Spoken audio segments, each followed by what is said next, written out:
Hi friends, welcome to Muddumari channel. ಎಲ್ಲರೂ ಹೇಗಿದ್ದೀರಾ? ಎಲ್ಲರೂ ಆರೋಗ್ಯವಾಗಿ ನೆಮ್ಮದಿಯಾಗಿ ಇದ್ದೀರಾ ಅಂತ ಭಾವಿಸ್ತೇನೆ. ನಾನು ಸುಮಾರು. ಪ್ಲೀಸ್ ನನ್ನ ಚಾನಲ್ನ ಸಬ್ಸ್ಕ್ರೈಬ್ ಮಾಡಿ ನನಗೆ ಸಪೋರ್ಟ್ ಮಾಡಿ. ಸುಗ್ರೀವನ ಸಖ್ಯ, ವಾಲಿಯ ವಧೆ, ಇದರ ಮುಂದುವರಿದ ಭಾಗ. ಸುಗ್ರೀವನಿಂದ ವಾಲಿಯ ಕಥೆಯನ್ನು ಕೇಳಿದ ರಾಮಚಂದ್ರನು, ವಿಚಾರವಿಲ್ಲದೆ ನಿನ್ನ ಪತ್ನಿಯನ್ನು ಅಪಹರಿಸಿರುವ ವಾಲಿಯನ್ನು ಕೊಂದರೂ ದೋಷವಿಲ್ಲವಾದ್ದರಿಂದ ಅವನೊಡನೆ ನೀನು ಯುದ್ಧ ಮಾಡುತ್ತಿರು, ನಾನು ಕೊಲ್ಲುತ್ತೇನೆ ಎಂದನು.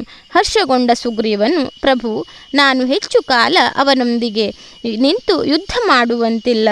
ಏಕೆಂದರೆ ಅವನ ಎದುರಿಗೆ ಯುದ್ಧಕ್ಕೆ ನಿಂತವನ ಶೌರ್ಯ ಪರಾಕ್ರಮವೆಲ್ಲವೂ ವಾಲಿಗೆ ಬಂದು ಶತ್ರುವು ನಿರ್ವೀರ್ಯನಾಗುವನಂತೆ ಇಂದ್ರನಿಂದ ಅವನಿಗೆ ವರವಿರುವುದು. ಆದ್ದರಿಂದ ನಾನು ಶಕ್ತಿಗುಂದಿ ಅವನಿಂದ ಸಾವನ್ನಪ್ಪಬೇಕಾಗುತ್ತದೆಯಾದ್ದರಿಂದ ಅವನೊಡನೆ ಹೆಚ್ಚು ಸಮಯ ಎದುರಿಗೆ ನಿಂತು ಯುದ್ಧ ಮಾಡದಂತೆ ಶೀಘ್ರವಾಗಿ ವಧಿಸಬೇಕೆಂದು ಹೇಳಿ ರಾಮಚಂದ್ರನಿಗೆ ವಂದಿಸಿ ಕಿಷ್ಕಿಂಧೆಯ ಮುಂದೆ ನಿಂತು ಸಿಂಹದಂತೆ ಗರ್ಜಿಸಿದನು. ರಾಮಲಕ್ಷ್ಮಣರು ಜಾಂಬವಾದಿಗಳಿಂದ ಕೂಡಿ ಸುಗ್ರೀವನ ಸಹಾಯಕ್ಕಾಗಿ ಹೋಗಿ ಕಾಡಿನಲ್ಲಿದ್ದ ಮರದ ಮರೆಯಲ್ಲಿ ನಿಂತರು. ತಾರೆಯೊಡನೆ ಸರಸವಾಡುತ್ತಾ ಕುಳಿತಿದ್ದ ವಾಲಿಗೆ ಸುಗ್ರೀವನು ಮಾಡಿದ ಸಿಂಹನಾದವು ಕಿವಿಗಳಿಗೆ ಶೂಲದಂತೆ ತಾಕಿ ತಕ್ಷಣವೇ ಹಾರಿ ಬಂದು ಭುಜಗಳನ್ನು ತಟ್ಟಿ ದೊಡ್ಡ ಮರಗಳನ್ನು ಕಿತ್ತು ಸುಗ್ರೀವನನ್ನು ಹೊಡೆದನು. ಇಬ್ಬರಿಗೂ ಮರಗಳಿಂದಲೇ ಕಾಳಗ ಸಾಗಿತು. ಕಡೆಗೆ ಮುಷ್ಟಿಯುದ್ಧಕ್ಕೆ ನಿಂತರು. ಈ ಕಡೆ ಮರದ ಮರೆಯಲ್ಲಿ ನಿಂತಿದ್ದ ರಾಮನು, ಅವರಿಬ್ಬರ ರೂಪವು ಒಂದೇ ರೀತಿಯಾಗಿದ್ದರಿಂದ ವಾಲಿಯನ್ನು ಗುರುತಿಸಲು ಸಾಧ್ಯವಾಗದೆ ಜಂಜಾಟಕ್ಕೆ ಒಳಗಾದ ಶ್ರೀರಾಮನು ಸುಮ್ಮನೆ ನಿಂತನು. ಜಯಾಭಿಲಾಷೆಯಿಂದ ಮದಿಸಿದ ಸಿಂಹಗಳಂತೆ ಹೋರಾಡುತ್ತಲಿದ್ದ ಸುಗ್ರೀವನು ವಾಲಿಯ ಪ್ರಹರದಿಂದ ನೊಂದು ಪ್ರಾಣಭಯದಿಂದ ಋಷ್ಯಮುಖಕ್ಕೆ ಹಾರಿದನು. ಶ್ರೀರಾಮಚಂದ್ರನು ಜಾಂಬವಾದಿಗಳಿಂದ ಕೂಡಿ ಮನನೊಂದು ಸುಗ್ರೀವನ ಬಳಿಗೆ ಬಂದನು. ವಾಲಿಯಿಂದ ಪೆಟ್ಟು ತಿಂದು ಬಂದು ಮಲಗಿದ್ದ ಸುಗ್ರೀವನು ರಘುಪತಿಯನ್ನು ನೋಡಿ, ರಾಮ, ಹುಟ್ಟಿದ ಮಕ್ಕಳಿಗೆ ನಿನ್ನ ಹೆಸರಿಟ್ಟು ಬೆಳೆಸಬೇಕು. ಏಕೆಂದರೆ ಆಡಿದ ಮಾತಿಗೆ ತಪ್ಪಿ ಶತ್ರುವಿನಿಂದ ಕೊಲ್ಲಿಸಬೇಕೆಂದು ನನ್ನನ್ನು ಯುದ್ಧಕ್ಕೆ ಕಳುಹಿಸಿದೆಯಾ? ದೊಡ್ಡ ದೊಡ್ಡ ಮರಗಳನ್ನು ಹಿಡಿದು ಕಬ್ಬಿನಂತೆ ಮುರಿದು ಹಾಕಬಹುದು. ಆದರೆ ವಾಲಿಯ ಎದುರಿಗೆ ನಿಂತು ಯುದ್ಧ ಮಾಡಿ ಗೆಲ್ಲಲು ಯಾರಿಂದಲೂ ಸಾಧ್ಯವಿಲ್ಲವೆಂದು ಮೊದಲೇ ನಿನಗೆ ಮನವರಿಕೆ ಮಾಡಿದ್ದೆನು. ಆದರೂ ನಿನ್ನ ಮಾತನ್ನು ನಂಬಿ ಹೋಗಿ ಅವನ ಮುಷ್ಟಿಯಿಂದಾದ ಪೆಟ್ಟಿನ ಘಾತಕ್ಕೆ ಸಿಲುಕಿದ ನಾನು ಪ್ರಾಣ ತೊಲಗಿದ ಹೆಣವಂತಾಗಿರುವೆನು. ನೀನು ಬಂದ ದಾರಿಯನ್ನು ಹಿಡಿದು ಹೋಗಬಹುದು. ಪರಿಚಯವಿಲ್ಲದ ನಿನ್ನನ್ನು ನಂಬಿ ಹಗೆಯನ್ನು ಕೆಣಕಿ ತಪ್ಪು ಮಾಡಿದೆನು ಎಂದನು. ರಾಮನು, ಮಿತ್ರ ಸುಗ್ರೀವ, ನೀನು ಮತ್ತು ವಾಲಿಯು ಒಂದೇ ಹೋಲಿಕೆಯಲ್ಲಿದ್ದುದರಿಂದ ನಾನು ನನ್ನ ಮಹಾಸ್ತ್ರವನ್ನು ಉಪಯೋಗಿಸುವುದರಿಂದ ನಿನ್ನ ಪ್ರಾಣಕ್ಕೆ ಅಪಾಯವಾಗಬಹುದೆಂದು ಸಂಕಟಕ್ಕೆ ಸಿಲುಕಿದ ನಾನು ವಾಲಿಯನ್ನು ವಧಿಸಲಾಗಲಿಲ್ಲ. ನೀನು ಚಿಂತೆಯನ್ನು ಬಿಟ್ಟು ಮತ್ತೆ ಕಲಿಯಾಗಿ ವಾಲಿಯ ಮೇಲೆ ಯುದ್ಧಕ್ಕೆ ಹೊರಡು ಎಂದು ಸುಗ್ರೀವನ ಶರೀರದ ಮೇಲೆ ಕೈ ಆಡಿಸಿದನು. ಅದರಿಂದ ಸುಗ್ರೀವನಿಗೆ ನವಚೈತನ್ಯ ಹೊಂದಿ ಸಿಂಹಬಲ ಉಂಟಾಗಿ ವಾಲಿಯನ್ನು ಕೊಂದು ಬರುವೆನೆಂದು ಶ್ರೀರಾಮನಿಗೆ ವಂದಿಸಿ ಮತ್ತೆ ಹೊರಟ ಸುಗ್ರೀವನಿಗೆ ರಘುಪತಿಯು ಲಕ್ಷ್ಮಣನಿಂದ ವಿಜಯಮಾಲೆಯನ್ನು ಮಾಡಿಸಿ ಅವನ ಕೊರಳಿಗೆ ಹಾಕಿಸಿ ಆಶೀರ್ವದಿಸಿ ಹೋಗೆಂದೆನು. ಸುಗ್ರೀವನು ಸಿಂಹಬಲನಾಗಿ ಎದ್ದು ಕಿಷ್ಕಿಂಧೆಯ ಮಹಾದ್ವಾರದ ಮುಂಭಾಗಕ್ಕೆ ಹೋಗಿ ಭುಜಗಳನ್ನು ತಟ್ಟಿ ಗರ್ಜಿಸಿದನು. ಅದರಿಂದ ಚಕಿತನಾದ ವಾಲಿಯು ಮತ್ತೆ ರೋಷಗೊಂಡು ಹೊರಟನು. ತಾರೆಯು ಅವನನ್ನು ತಡೆದು, ನಾಥ, ಈಗ ತಾನೇ ನಿಮ್ಮಿಂದ ಪೆಟ್ಟು ತಿಂದು ಸೋತು ಹೋದವನು ಮತ್ತೆ ಬಂದು ಕೂಗಿ ಕರೆಯಲು ನಿಮಗಿಂತಲೂ ಬಲಯುತರ ಸಹಾಯ ಅವನಿಗಿರಬೇಕು. ಆ ಕಾರಣದಿಂದಲೇ ಸುಗ್ರೀವನಿಗೆ ಅಷ್ಟು ಧೈರ್ಯ ಬಂದಿದೆ. ಏಕೆಂದರೆ ಅವನ ಪತ್ನಿ ರುಮೆಯನ್ನು ಅಪಹರಿಸಿ ಅವನನ್ನು ರಾಜ್ಯದಿಂದ ಓಡಿಸಿದ ತಪ್ಪು ನಿನ್ನದಾಗಿದೆ. ಆದ್ದರಿಂದ ಹಳೆಯ ದ್ವೇಷವನ್ನು ಮರೆತು ಅವನ ಪತ್ನಿಯನ್ನು ಅವನಿಗೊಪ್ಪಿಸಿ ಕೂಡಿ ಬಾಳಿರಿ ಎಂದಳು. ವಾಲಿಯು ಗಹಿಗಹಿಸಿ ನಕ್ಕು, ಆ ಸುಗ್ರೀವನೊಂದಿಗೆ ಮತ್ತೆ ಕೂಡಿ ಬದುಕುವ ಹೇಡಿ ನಾನಲ್ಲ. ಅವನಿಗೆ ಯಾರ ಬಲವೇ ಇರಲಿ, ನನಗೆ ಅಪಜಯವೆಂಬುದು ಬದುಕಿನಲ್ಲಿಯೇ ಇಲ್ಲವೆಂದು ಹೊರಟನು. ತಾರೆಯು ನಿರಾಶಳಾಗಿ, ಸಾಯುವವನಿಗೆ ನೀತಿ ಹಿಡಿಸದು ಎಂದು ಮೌನವಾಗಿ ನಿಂತಳು. ವಾಲಿಯು ಬಂದು ಸುಗ್ರೀವನನ್ನು ಹಿಡಿದು ಚೆಂಡಿನಂತೆ ಮೇಲಕ್ಕೆಸೆದನು. ಸುಗ್ರೀವನು ಗರುಡನಂತೆ ಜಿಗಿದು ರಭಸದಿಂದ ಬಂದು ವಾಲಿಯ ಬೆನ್ನಿಗೆ ಗುದ್ದಿದನು. ಆಗ ಅವರಿಬ್ಬರಿಗೂ ನಡೆದ ಮುಷ್ಟಿಯುದ್ಧವು ಹರಿಹಿರಣ್ಯಕರ ಯುದ್ಧಕ್ಕೆ ಸರಿಯಾಗುವಂತಿತ್ತು. ವಾಲಿಯ ಪದತಾಡನದಿಂದ ಭೂಮಿಯು ಜೋಲೆಯಂತೆ ಹೊಯ್ದಾಡಿತು. ಆದರೂ ಶ್ರೀರಾಮಚಂದ್ರನ ಕರಸ್ಪರ್ಶದಿಂದ ನವಚೈತನ್ಯ ಹೊಂದಿ ಸಿಂಹಬಲನಾಗಿದ್ದ ಸುಗ್ರೀವನ ಉತ್ಸಾಹಭರಿತನಾಗಿ ವಾಲಿಯ ಕಾಲುಗಳನ್ನು ಹಿಡಿದು ಗರಗರನೆ ತಿರುಗಿಸಿ ಮೇಲಕ್ಕೆಸೆದನು. ಈ ಕಡೆ ಸುಗ್ರೀವನಿಗೆ ಶಕ್ತಿಯನ್ನು ದಾನ ಮಾಡಿದ್ದ ರಾಮಚಂದ್ರನು ಮರದ ಮರೆಯಲ್ಲಿ ನಿಂತು ಸಮಯವನ್ನು ನಿರೀಕ್ಷಿಸಿ ಮಹಾಸ್ತ್ರವನ್ನು ಧನಸ್ಸಿಗೆ ಸಂಧಿಸಿ ಹೊಡೆದನು. ಅದು ಬಂದು ವಾಲಿಗೆ ತಾಕಿದೊಡನೆಯೇ ವಾಲಿಯು ಹಾರಿ ಬಿದ್ದು ಕೂಗಿಕೊಂಡನು. ಆ ತಕ್ಷಣವೇ ಲಕ್ಷ್ಮಣ ಸಮೇತನಾದ ರಾಮಚಂದ್ರನು ಮುಂದೆ ಬಂದು ನಿಂತು ಮರಣವೇದನೆಯಿಂದ ಹೊರಳಾಡುತ್ತಿದ್ದ ವಾಲಿಯು ಶ್ರೀರಾಮಚಂದ್ರನ ಮಂಗಳ ರೂಪವನ್ನು ಕಂಡು ಬೆರಗಾಗಿ, ನೀನೇ ಏನು ರಾಮನೆಂಬ ಧೀರ, ಈ ಧನುರ್ವೇದವನ್ನು ಎಲ್ಲಿ ಕಲಿತುಕೊಂಡೆ? ನಿರಪರಾಧಿಯಾದ ನನ್ನನ್ನು ಮರದ ಮರೆಯಲ್ಲಿ ನಿಂತು ಕೊಂದುದನ್ನು ಲೋಕ ಒಪ್ಪುವುದೇ? ಅದು ಧರ್ಮವೇ?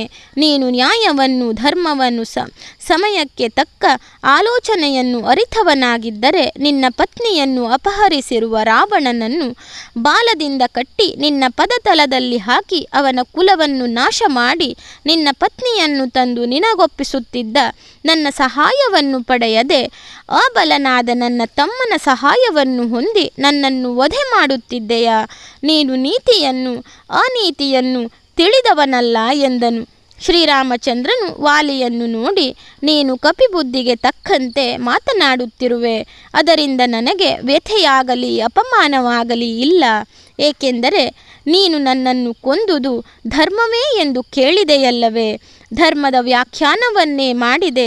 ಭಲೆ ಧರ್ಮವೀರ, ನಿನ್ನ ಹುಟ್ಟಿಗೆ ತಕ್ಕಂತೆ ವಾದ ಮಾಡಿದೆ. ನೀನು ಆ ವ್ಯಾಖ್ಯಾನ ಮಾಡಿದ್ದ ಧರ್ಮಕ್ಕೂ ನಿನಗೂ ಎಷ್ಟೋ ದೂರವಿದೆ. ಕಾರಣ ದೇಹದಲ್ಲಿ ಬಲವಿದ್ದ ಮಾತ್ರಕ್ಕೆ ಅವನು ವೀರನಾಗಬಲ್ಲನೆ? ಧರ್ಮ ಮಾರ್ಗವೇ ನಿನ್ನಲ್ಲಿ ಶೂನ್ಯವಾಗಿದೆ. ಎಂತಹ ಪರಾಕ್ರಮಿಯಾದರೂ, ಎಷ್ಟೇ ಐಶ್ವರ್ಯವಿದ್ದರೂ, ರಾಜ್ಯ ಸಂಪತ್ತಿದ್ದರೂ ಅವರುಗಳು ಪ್ರತಿ ಕ್ಷಣವೂ ಪ್ರತಿ ಹೆಜ್ಜೆಗೂ ಧರ್ಮ ಸೂಕ್ಷ್ಮವನ್ನು ಅರಿತು ತನ್ನ ಆತ್ಮಸಾಕ್ಷಿಗೆ ದ್ರೋಹ ಮಾಡಿ ಧರ್ಮವನ್ನು ಮೀರಿ ನಡೆಯಬಾರದು. ಎಲ್ಲಿಯವರೆಗೆ ಪ್ರಾಣಿಕೋಟಿಯಲ್ಲಿ ಜನಿಸಿದವರು ಧರ್ಮವನ್ನು ರಕ್ಷಿಸಿ ಆತ್ಮಸಾಕ್ಷಿಗೆ ಚ್ಯುತಿ ಬರದಂತೆ ನಡೆಯುವರೋ ಅಂತಹವರಿಗೆ ಅವನು ರಕ್ಷಿಸಿದ ಧರ್ಮ ಮಾರ್ಗವು ಮತ್ತು ಅವನ ಆತ್ಮಸಾಕ್ಷಿಗಳು ಬೆಂಗಾವಲಾಗಿ ಕಾವಲುಗಾರರಂತೆ ರಕ್ಷಿಸುತ್ತವೆ. ಅಂತಹವರನ್ನು ಮುಕ್ಕೋಟಿ ದೇವತೆಗಳು ರಕ್ಷಿಸುತ್ತಾರೆ.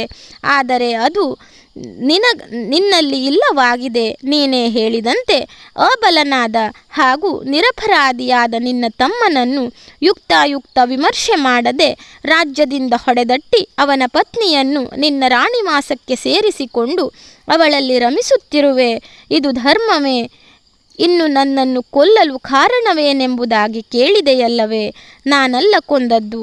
ನಿನ್ನ ತಮ್ಮನನ್ನು ಬದುಕಿರುವಾಗಲೇ ಅವನ ಪತ್ನಿಯನ್ನು ಅಪಹರಿಸಿ ಅವಳಲ್ಲಿ ರಮಿಸಿದ ಪಾಪವೇ ನನ್ನಲ್ಲಿ ಉದ್ರೇಕಗೊಂಡು ನಿನ್ನನ್ನು ಕೊಲ್ಲಿಸಿದೆ. ನನ್ನನ್ನು ನೀನು ಆಶ್ರಯ ಮಾಡಿದ್ದರೆ ನಿನ್ನ ಪತ್ನಿಯನ್ನು ಅಪಹರಿಸಿದ ರಾವಣನನ್ನು ಬಾಲದಲ್ಲಿ ಕಟ್ಟಿತಂದು ನಿನ್ನ ಪಾದದಲ್ಲಿ ಕೆಡಹಿ ನಿನ್ನ ಪತ್ನಿಯನ್ನು ಒಪ್ಪಿಸುವಂತೆ ಮಾಡುತ್ತಿದ್ದೆ ಎಂದೆ. ಆದರೆ ಆ ದುಷ್ಟನ ಸಂಹಾರವನ್ನು ಮಾಡಲು ನಿನ್ನ ಸಹಾಯವಾಗಲಿ ನಿನ್ನ ತಮ್ಮನ ಸಹಾಯವಾಗಲಿ ನಾನು ಬಯಸುವಂತಿಲ್ಲ. ಏಕೆಂದರೆ ನನ್ನ ಸ್ವಶಕ್ತಿಯಿಂದಲೇ ಅವನನ್ನು ಅವನ ಕುಲವನ್ನು ಸಂಹಾರ ಮಾಡಿ ಸಜ್ಜನರಿಗೆ ಆಶ್ರಯ ಕೊಟ್ಟು ನನ್ನ ಪತ್ನಿಯನ್ನು ಕರೆದುಕೊಂಡು ಬರುವೆನು. ಇನ್ನು ಮರದ ಮರೆಯಲ್ಲಿ ನಿಂತು ನನ್ನನ್ನು ಕೊಲ್ಲಬಹುದೇ ಎಂದು ಅಣಕಿಸಿದೆಯಲ್ಲವೇ? ಮೃಗವಾದ ನಿನ್ನನ್ನು ಮೃಗವನ್ನು ಕೊಲ್ಲುವ ಧರ್ಮದಂತೆ ಬೇಟೆಗಾರನು ಮೃಗವನ್ನು ಮರೆಯಲ್ಲಿ ನಿಂತು ಬೇಟೆಯಾಡಿದಂತೆ ಮರದ ಮರೆಯಲ್ಲಿ ನಿಂತು ಬೇಟೆಯಾಡಿದ್ದೇನೆ. ವಾಲಿ, ನೀನು ಮಂಗವಾಗಿ ಜನ್ಮಿಸಿದ್ದರೂ ಮಾನವನಿಗಿದ್ದ ಜ್ಞಾನ ಸಂಪತ್ತಿತ್ತು. ಅದನ್ನು ನೀನು ದುರುಪಯೋಗ ಮಾಡಿಕೊಂಡು ಮೃಗಗಳಂತೆ ಹುಟ್ಟಿ ಮೃಗಗಳಂತೆಯೇ ಬಾಳಿ ಹಾಳಾದೆ. ಏಕೆಂದರೆ ಪರಸ್ತ್ರೀ ಲಪಂಟನಾಗಿದ್ದವನಲ್ಲಿ ಎಷ್ಟು ಐಶ್ವರ್ಯವಿದ್ದರೂ ಅದಕ್ಕೆ ಬೆಲೆ ಇಲ್ಲ. ಅವನಿಗೆ ಎಷ್ಟು ಬಲವಿದ್ದರೂ ಜಯಸಿರಿಯು ಅವನನ್ನು ವರಿಸಳು. ಅವನು ಎಷ್ಟು ಧರ್ಮ ಕಾರ್ಯಗಳನ್ನು ಮಾಡಿದರೂ ಭೂಮಾತೆ ಅವಳನ್ನು ಹೀರಿ ತನ್ನಲ್ಲಿ ಸೇರಿಸಿಕೊಳ್ಳುವಳು, ನಿನ್ನನ್ನು ನರಕಕ್ಕೆ ತಳ್ಳುವಳು. ಸೃಷ್ಟಿಕರ್ತನು ಮತ್ತೆ ಅವನನ್ನು ಹೀನ ಜನ್ಮಗಳಲ್ಲಿಯೇ ಸುತ್ತಿಸುವನು. ಅಂತಹ ಮಹಾಪಾಪಕ್ಕೆ ತುತ್ತಾಗಿ ಮೃತ್ಯುದೇವತೆಯನ್ನು ಕರೆದಪ್ಪಿಕೊಂಡು ಮರಣ ಹೊಂದುತ್ತಿರುವ ನೀನು ನಿನ್ನ ಮರಣವು ನನ್ನಿಂದಾಯಿತು ಎಂದು ಹೇಳುವೆಯಲ್ಲ, ಅದೂ ಕೂಡ ಪಾಪದ ಬುದ್ಧಿಯೇ ಸರಿ. ನೀನು ಮಾಡಿದ ಪಾಪವೇ ನಿನಗೆ ಮೃತ್ಯುವಾಯಿತು. ಧರ್ಮಾತ್ಮನಾದ ಭರತನ ರಾಜ್ಯದಲ್ಲಿ ಸಂಚರಿಸುತ್ತಿರುವ ನಾವು ಧರ್ಮಕ್ಕೆ ಎಂದಿಗೂ ಲೋಪ ಉಂಟು ಮಾಡೆವು ಎಂದು ತನ್ನ ಮಂಗಳ ಸ್ವರೂಪವನ್ನು ತೋರಿಸಿದನು. ಶಂಖಚಕ್ರ ಗದಾ ಪದ್ಮಧರನಾದ ಪರಮಾತ್ಮನ ದಿವ್ಯ ರೂಪವನ್ನು ಶ್ರೀರಾಮಚಂದ್ರನಲ್ಲಿ ಕಂಡೊಡನೆಯೇ ಅವನ ಅಜ್ಞಾನವು ನಾಶವಾಗಿ ಕರಗಳನ್ನು ಜೋಡಿಸಿಕೊಂಡು, ವಿಶ್ವಂಭರ, ದಿವ್ಯ ಸ್ವರೂಪನಾದವನಿಗೆ ನಮಸ್ಕಾರ. ನೀನು ಸಾಮಾನ್ಯ ಮಾನವನೆಂದು ನಾನಾಡಿದ ಮಾತುಗಳಿಗೆ ಪಶ್ಚಾತ್ತಾಪವಾಗುವುದು. ಹುಟ್ಟು ಸಾವುಗಳ ಕಟ್ಟಿನಲ್ಲಿ ಸಿಲುಕಿ ಕಾಮನ ಹುಚ್ಚಿನಲ್ಲಿ ಉನ್ಮತ್ತನಾಗಿದ್ದ ನನಗೆ ಇಂದು ಜ್ಞಾನೋದಯವಾಗಿ ಸತ್ಯವನ್ನು ಅರಿತೆನು. ನಿನಗೆ ಸಹಾಯ ಮಾಡುವವರು ವಿಶ್ವದಲ್ಲಿ ಮತ್ತೊಬ್ಬರಿರುವರೆ. ದಾನವರ ವಧೆಗಾಗಿಯೇ ನರನಾಗಿ ಅವತರಿಸಿರುವ ನೀನು ಪತ್ನಿಯ ನೆಪದಿಂದ ರಾಕ್ಷಸ ಕುಲವನ್ನು ನಿರ್ಮೂಲನ ಮಾಡಲು ಈ ನಾಟಕವನ್ನು ಪ್ರದರ್ಶನಗೊಳಿಸುತ್ತಿರುವೆ. ಹುಟ್ಟು ಕಪಿಯಾದ ನನ್ನಂತಹ ಉನ್ಮತ್ತನಿಂದ ಏನಾಗಬಲ್ಲದು? ಬಲಯುತರೆಂಬುವರ ಬಲವೆಲ್ಲವೂ ನಿನ್ನದು. ನಿನ್ನನ್ನು ಗೆಲ್ಲುವವರು ಈ ನೆಲದಲ್ಲಿ ಇರುವರೆ. ದೇವ, ನಾನು ಪಾಪಿಯಾದೆ. ನನ್ನ ತಮ್ಮನು ನಿಮ್ಮ ಸೇವೆಯನ್ನು ಮಾಡಿ ಪುನೀತನಾಗುವನು ಎಂದು ಮನದಲ್ಲಿ ವ್ಯಥೆಪಟ್ಟು, ಜಗನ್ನಾಥ, ನನ್ನ ಮಗನಾದ ಅಂಗದನನ್ನು ನಿನ್ನ ಮಗನಂತೆ ರಕ್ಷಿಸುವ ಹೊಣೆ ನಿನ್ನದೆಂದು ಕರಗಳನ್ನು ಜೋಡಿಸಿ ಬೇಡಿ ಸುಗ್ರೀವನನ್ನು ಕರೆದು, ಸಹೋದರ, ನನ್ನ ತಪ್ಪುಗಳು ಅನಂತವಾಗಿದೆ, ಆದರೂ ಅವನ್ನು ಮನದಲ್ಲಿಡಬೇಡ. ಜಗದ್ರಕ್ಷಕನಾದ ಶ್ರೀರಾಮಚಂದ್ರನ ಆಜ್ಞಾಧಾರಕನಾಗಿ ಸಕಲ ಕಪಿಬಲದೊಂದಿಗೆ ಕೂಡಿ ಸೇವೆ ಮಾಡು ಎಂದು ಕರೆದಪ್ಪಿ ಅನ್ಯರಿಗೆ ಗೋಚರವಾಗದಂತಿದ್ದ ತನ್ನ ಕೊರಳಿನಲ್ಲಿದ್ದ ವಿಜಯಮಾಲೆಯನ್ನು ಅವನ ಕೊರಳಿಗೆ ಹಾಕಿ ವಿಜಯಶಾಲಿಯಾಗೆಂದು ಹರಸಿ ಶ್ರೀರಾಮಚಂದ್ರನ ಕಡೆ ನೋಡಿ, ಪರಮಾತ್ಮ, ನೀನು ಆದಿನಾರಾಯಣನೆಂದು ನಾರದಾದಿ ಮುನಿಗಳು ನಿರಂತರವೂ ಸಾರುವರು. ಸಕಲವು ಉಪನಿಷದ್ವಾಕ್ಯಗಳು ಭಕ್ತನ ಇಷ್ಟಕಾಮನೆಂದು ಮುಕ್ತಿ ಕಂಠದಿಂದ ಸಾರುವವು.